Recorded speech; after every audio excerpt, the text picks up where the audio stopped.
दोस्तों और मेरे प्यारे विद्यार्थियों, एक बार फिर अभिनंदन करती हूँ मेरे YouTube चैनल अजरा खान हिंदी एकेडमी में। मैंने माणिक वर्मा जी का गजल पाठ जो आपको पढ़ाया था, उसकी कुछ गजलें और बाकी थी। ये 3 पार्ट में पूरी होंगी, तो ये दूसरा पार्ट है। आप लोग 10वीं के विद्यार्थियों से मेरा निवेदन है कि आप लोग जरूर इसको देखें ताकि आप लोग इसका अर्थ को समझ पाए। देखते हैं अपन 5वां। आपको महसूस होगी तब हर एक दिल की जलन, जब किसी धागे सा जलकर मोम के भीतर दिखो। यहाँ पर माणिक वर्मा जी कह रहे हैं हमको सभी मानव से प्रेम भाव, सहानुभूति और सद्भाव, ये 3 गुण होना चाहिए, ये रखना जरूरी है। जिस मानव में ये 3 बातें हैं, ये 3 बातें हैं, वो एक श्रेष्ठ मानव है। क्यों? क्योंकि हम जब तक के हमारे मन में प्रेम भाव, सद्भाव नहीं है तो हम दूसरों की तकलीफ को नहीं समझ पाएंगे। तो हमको कैसा भाव रखना है?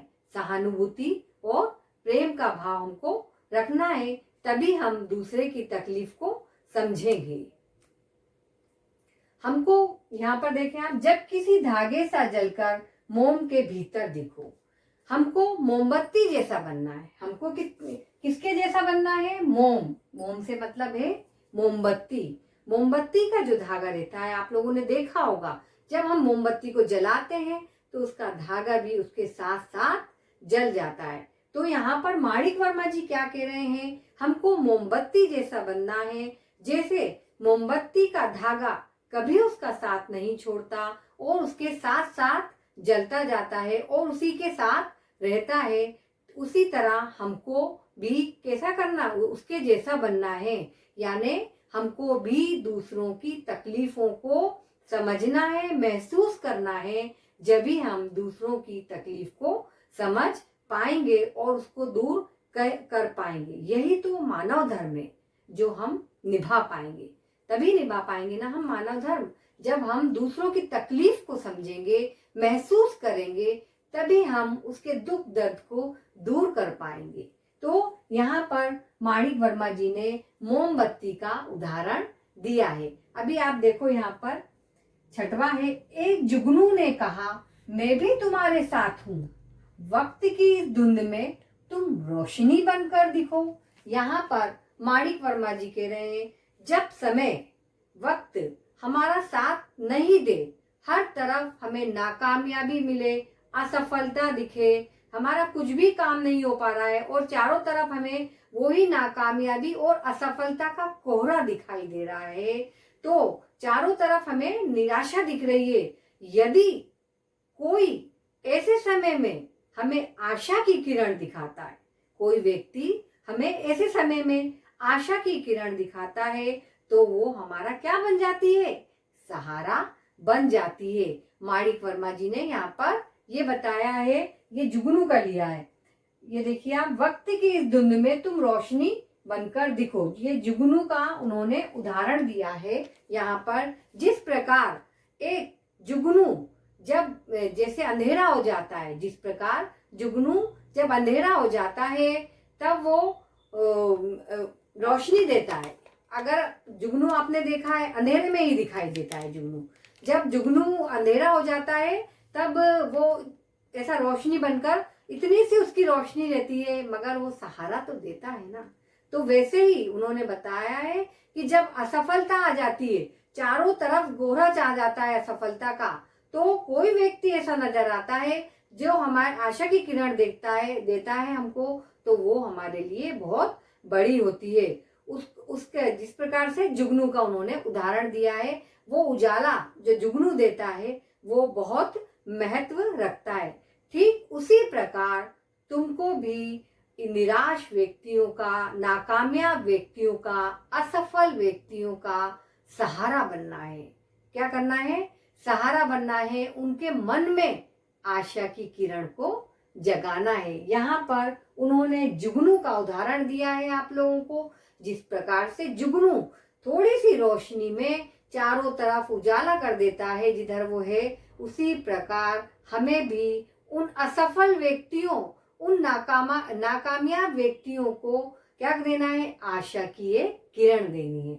अभी यहाँ पर देखेंगे 7वां है, एक मर्यादा बनी है हम सबके वास्ते, गर तुम्हें बनना है मोती सीप के अंदर दिखो। एक मर्यादा बनी है हम सबके वास्ते। अच्छा, हम लोग समाज में रहते हैं, हम सभी समाज में रहते हैं, और समाज में रहते हैं तो ऐसा नहीं कि हम जंगलों की तरफ से जंगलियों जैसे रह लेंगे। समाज में रहने के लिए भी एक सीमा होती है, वो हमें कभी लांघना नहीं चाहिए, उसका हमें ध्यान रखना चाहिए और पालन करना चाहिए। तभी तो समाज हमको क्या करेगा, तभी तो समाज हमको हम समाज को समझ सकेंगे और समाज हमको समझ सकेगा।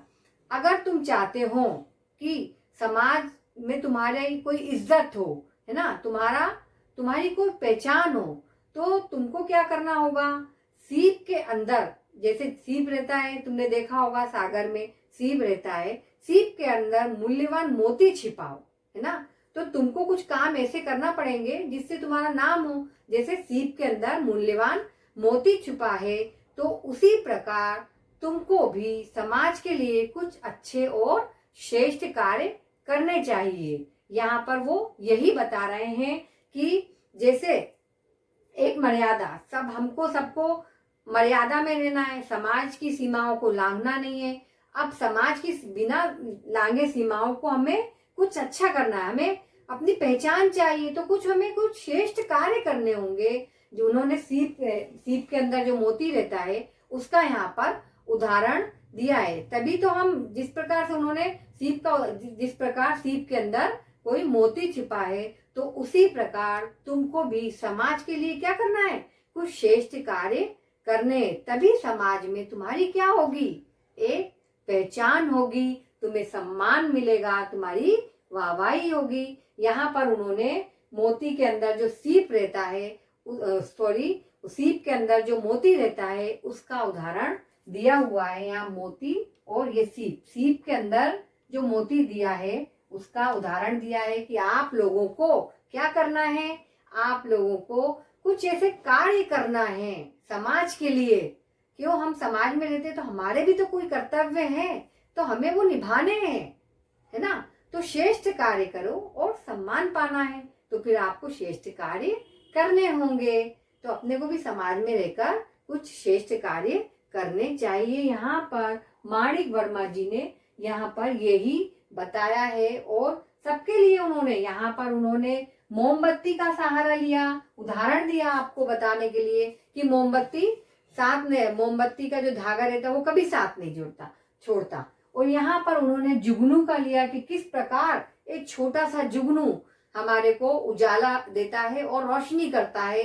तो उसी प्रकार एक मनुष्य भी थोड़ी सी आशा की किरण उन नाकामयाब व्यक्ति को डाल दे तो उनको क्या हो जाएगी, उनको भी एक आशा की किरण मिल जाएगी। और यहाँ पर उन्होंने सीप के अंदर जो मोती छिपा हुआ रहता है उसका उदाहरण आपको देकर समझाया है कि आपको एक श्रेष्ठ मनुष्य बनना है, तो आपको भी एक कुछ श्रेष्ठ कार्य करने होंगे, तभी आपका समाज में सम्मान होगा। तो अब आपने देखा, मैंने गजल आपको पार्ट 2 है, ये भाग 2 है, और मैंने आपको तीनों ये गजल मैंने आपको बताई हैं। जो बाकी की 3 रह गई हैं तो मैं पार्ट 3 अपना भाग 3 में मैं उसको पूरा कंप्लीट कर दूंगी। अब आप इसके जो अर्थ हैं जो मैंने बताए हैं वो आप बहुत ही अच्छी तरह से समझ लें, तो आपको कोई दिक्कत नहीं आएगी स्वाध्याय करने में, आकलन कृति करने में, क्योंकि यही सब आकलन कृति में आता है। तो अपने को क्या करना है, ये गजल के जो ये मैंने अर्थ बताए हैं, तो आप लोग बहुत अच्छी तरह